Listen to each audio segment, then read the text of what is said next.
राम मंदिर को मिली एक अनोखी घड़ी। जी हाँ, ऐसी घड़ी जो दिखाएगी एक साथ 9 देशों का टाइम। एक सब्जी वाले की घड़ी लगेगी राम मंदिर में। सब्जी वाले ने दिया एक अनोखा तोहफा। जी हाँ, सुनिए उनकी खुद की नौजवानी राम मंदिर में अनोखा तोहफा देने वालों की कहानी। सर, आपका नाम क्या है? अनिल कुमार साहू। लखनऊ के रहने वाले हैं? जी, मूल रूप से तो हम फतेहपुर डिस्ट्रिक्ट के रहने वाले हैं, लेकिन 25 साल से गोमती नगर लखनऊ में रह रहे हैं। सर, ये जो घड़ी बनाई है आपने, क्या खासियत है इसकी और आपने राम मंदिर में ही क्यों दान दी? जी, ऐसा है, इस घड़ी की खासियत ये है कि ये घड़ी 9 देशों का समय बताती है एक साथ। अभी तक पूरी दुनिया में कोई ऐसी घड़ी नहीं बनी जो एक घड़ी में आप 9 देशों का समय देख सकें। और एक खासियत इसमें और ये है कि एक ही सुई है जो मिनट और घंटा दोनों बताती है। और राम मंदिर में इसलिए हम इसको दे रहे हैं क्योंकि हमने दुनिया से अलग चीज़ बनाई है, बात को रखते हुए कि दुनिया में सबसे ज़्यादा देशों का समय बताने वाली घड़ी आज भारत ने बनाया, हमने बनाया। और हम पूरी दुनिया को बता सकते हैं कि विश्व घड़ी बनाने वाला आदमी भारत का है। जी सर, मैं जानना चाहूँ कितने दिन में तैयार हुई है ये सर बचपन से मेरे अंदर एक तमन्ना थी। जब हमारा 15-20 साल की उम्र थी, तब से जब हम लोग पेपर वगैरह पढ़ने लगे, अखबार वगैरह टीवी वगैरह तो बहुत कम थी, तो तब से जब लोगों के बारे में सुनते थे या पढ़ते थे, समझते थे, तब से ही एक तमन्ना थी हमारे अंदर, हम भी देश के लिए कुछ अलग करेंगे और डिफरेंट करेंगे, और ज़रूर करेंगे और कर सकते हैं कि मुझे कुछ डिफरेंट करना है या डिफरेंट बनाना है।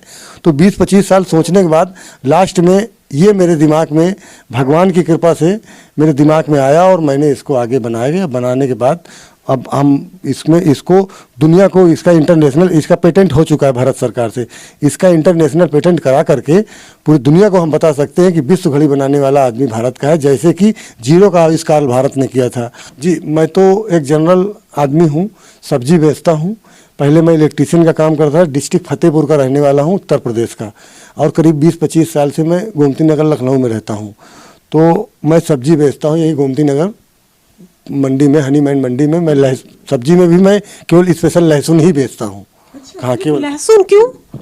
अब ये है कि सिंगल बना है और उसी पे ध्यान देंगे, एक काम पे ध्यान देंगे तो थोड़ा कुछ दिन बाद, मतलब टाइम तो लगता है लेकिन थोड़ा ज़्यादा अच्छा होता है कोई भी काम में। अगर इसलिए हम सिर्फ मैम लहसुन बेचते हैं।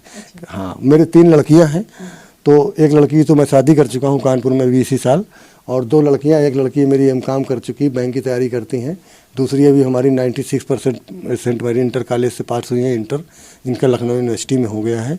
और मैं बहुत एक छोटा आदमी हूँ और मैंने ये काम अपने लिए नहीं किया। पैसा तो मैं कमा के अपने बच्चों का पेट पाली रहा हूँ, मैंने काम खास तौर से भारत के लिए किया है। किससे संपर्क किया? पहला स्टेप क्या था? पहला स्टेप मैं यहाँ गया, साइंस टेक्नोलॉजी है, यूपी गवर्नमेंट का एक वो है, तो वहाँ गया।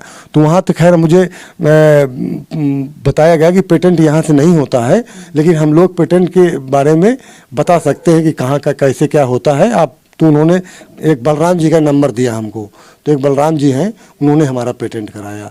तो आज आपने चंपत राय जी को दे दिया ये? जी हाँ, चंपत राय जी को एक घड़ी दे दिया हमने। तो उन्होंने क्या बोला लेकर? उन्होंने लेकर के घड़ी ये बोला है कि इसको हम थोड़ा सा और आगे कार्यक्रम बने तो इसको हम कहीं स्थान पे लगवाएंगे। क्या रामलला जहाँ विराजमान होंगे भव्य मंदिर में, वहाँ लगाई जाएगी क्या? नहीं, उन्होंने तो बताया वहाँ पत्थर है, चूंकि पत्थर पे लग नहीं पाएगी। तो हमने उनसे कोई बहस नहीं किया, पत्थर में भी घड़ियाँ लग जाती है, इसमें तो सिर्फ एक गुल्ली गाल के कीली गाड़नी है। अब इसमें आप लोगों से मेरा ये अनुरोध है कि मेरी बात को मोदी जी तक पहुँचाइए और उनसे बताइए कि विश्व घड़ी बनाने या वर्ल्ड क्लॉक बनाने वाला आदमी भारत का है। तो सर, आप क्या उम्र हो गई आपकी? जी, मेरी उम्र 50-51 साल है। मैं ये जानना चाहूंगी, जब आप लहसुन बेचते हैं तो सारा बिक जाता है, कुछ बच भी जाता है? अब सर ये तो धंधा है, जैसे मान लीजिए बिजनेस है, लेके गए, कभी 400 बचा, कभी 1000 बचा, कभी 800 बचा। कितना लेके जाते हैं? हम 50 किलो लमसम ले जाते हैं, एक बोरी ले जाते हैं। अगर पूरा बिक गया तो ऐसे चले आते हैं, खाली बोरी लेकर के नहीं। अगर 20 किलो बच गया, कभी 10 किलो बच गया, कभी कभी ऐसा समय आता है कि घर से फिर दोबारा ले जाना पड़ता है। तो क्या टाइमिंग होती है आपकी लगभग वहाँ बैठने, मतलब बिकने के ऊपर ही टाइमिंग है आपकी? जी नहीं, हम सुबह 5 बजे घर से निकलते हैं और 5:30 बजे हनीमैन मंडी, चूँकि 1 किलोमीटर डिस्टेंस पे है यहाँ से, तो वहाँ जाके 5:30-6 बजे पहुँच जाते हैं, वहाँ लगा लेते हैं। कोई हमारे पास दुकान नहीं, चूँकि पैसा नहीं है मेरे पास। मैं 1-1, 2-2 बोरी खरीदता हूँ, यहीं से खरीद के यहीं बेचता हूँ। और रिटेल दुकान है मेरी।